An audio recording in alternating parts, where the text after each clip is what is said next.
Hercules adalah salah satu preman legendaris di Indonesia yang namanya dikenal luas, terutama di Jakarta. Kisah hidupnya penuh lika-liku, dari seorang tentara yang kemudian terjun ke dunia premanisme hingga akhirnya menjadi pengusaha. Hercules, yang memiliki nama asli Rosario de Marsal, lahir di Timor Timur, sekarang Timor Leste. Pada masa muda, dia bergabung dengan pasukan militer Indonesia sebagai bagian dari operasi di Timor Timur. Namun, setelah situasi politik berubah, ia pindah ke Jakarta dan mulai membangun jaringan di dunia jalanan. Di Jakarta, Hercules dikenal karena kekuatan fisiknya yang luar biasa dan keberaniannya. Ia pertama kali beraktivitas sebagai juru parkir dan tenaga keamanan di beberapa daerah, terutama di wilayah Tanah Abang, yang merupakan salah satu pusat perdagangan terbesar di Jakarta. Dari sana, ia mulai mendapatkan pengaruh dan menarik perhatian kelompok-kelompok tertentu. Hercules menjadi pemimpin kelompok yang menguasai beberapa wilayah strategis, terutama di bidang keamanan informal dan jasa pengamanan. Sosoknya yang tegas dan berani membuat banyak pedagang dan pengusaha memilih menggunakan jasanya. Namun, tentu saja, jalan yang ia tempuh tidak selalu mulus. Ada banyak konflik dengan kelompok lain yang juga ingin menguasai wilayah strategis di Jakarta. Setelah menancapkan pengaruhnya di Jakarta, khususnya di Tanah Abang, Hercules mulai membangun jaringan yang lebih luas. Pada era 1980-an hingga 1990-an, Tanah Abang adalah pusat grosir terbesar di Indonesia, dan siapapun yang bisa menguasai wilayah ini akan mendapatkan keuntungan besar. Hercules dan kelompoknya menjalankan berbagai usaha jasa keamanan, yang dalam praktiknya seringkali dianggap sebagai uang keamanan dari para pedagang.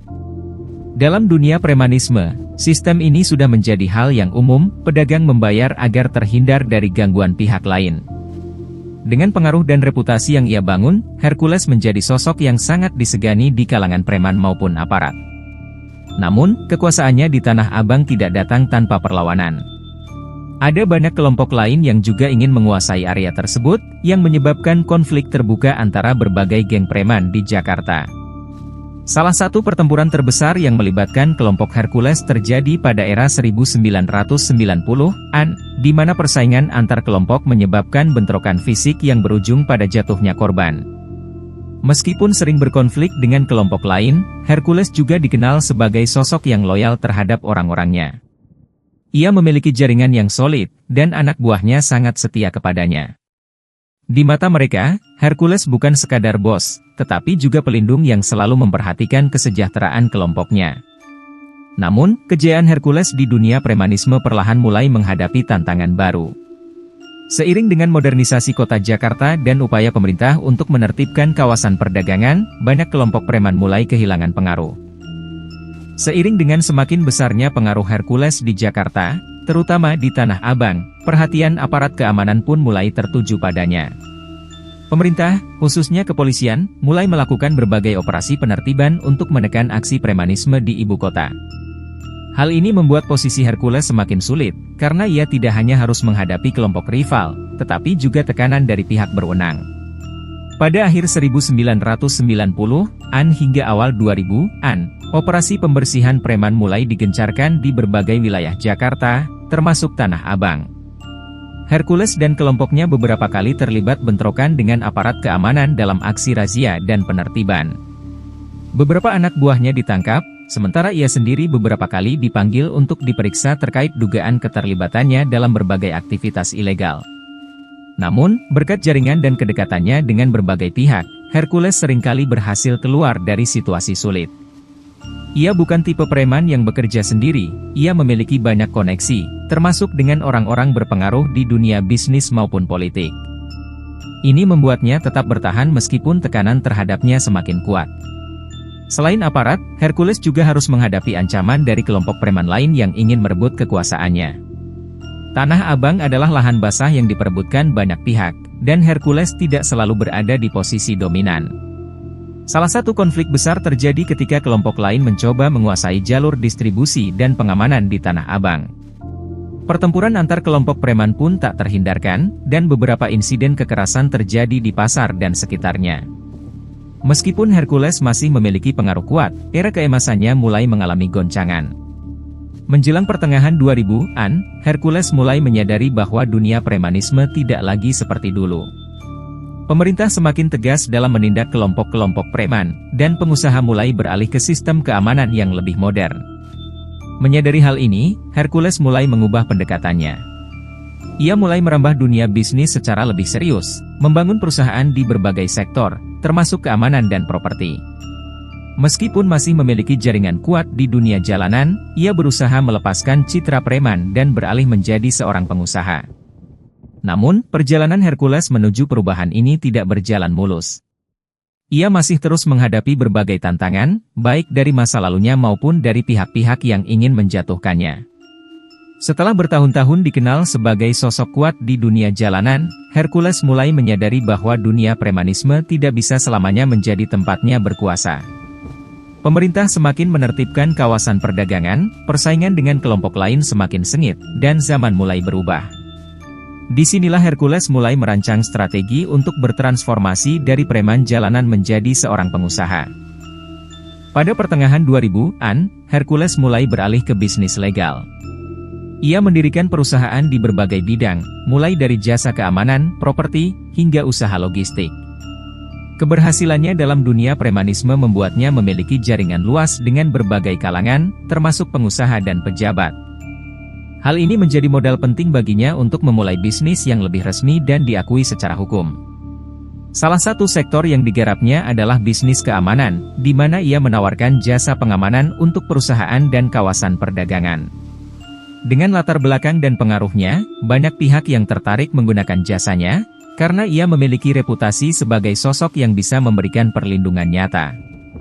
Tak hanya itu, Hercules juga mulai merambah bisnis properti dan investasi. Ia memiliki sejumlah aset dan koneksi yang memungkinkan dirinya untuk berinvestasi di berbagai sektor, termasuk pengelolaan tanah dan gedung di beberapa lokasi strategis. Meskipun mulai beralih ke dunia bisnis, Hercules tetap dikenal sebagai sosok yang loyal terhadap anak buahnya. Banyak dari mereka yang dulu bekerja di bawah komandonya masih tetap mengikuti dan mendukungnya, baik dalam bisnis maupun urusan sosial.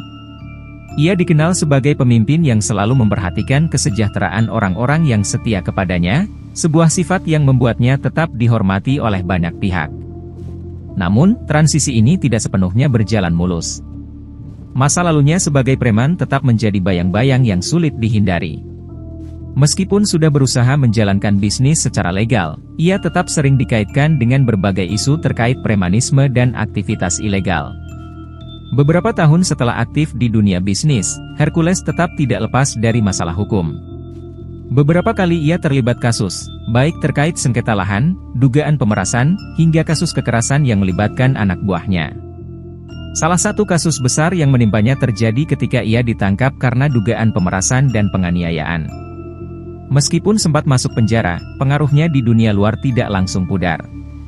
Ia tetap memiliki pengaruh di dunia bisnis dan sosial, meskipun lebih berhati-hati dalam menjalankan aktivitasnya. Hercules adalah contoh nyata bagaimana seseorang bisa mengalami perubahan besar dalam hidupnya. Dari seorang anak muda yang bertarung di dunia jalanan, ia berkembang menjadi penguasa Tanah Abang, sebelum akhirnya mencoba beralih ke dunia bisnis. Meski tidak lagi seaktif dulu di dunia premanisme, namanya tetap dikenal dan dihormati oleh banyak pihak. Bagi sebagian orang, ia adalah simbol kekuatan dan loyalitas, sementara bagi yang lain, ia adalah sosok kontroversial yang tetap menjadi bagian dari sejarah dunia premanisme di Indonesia.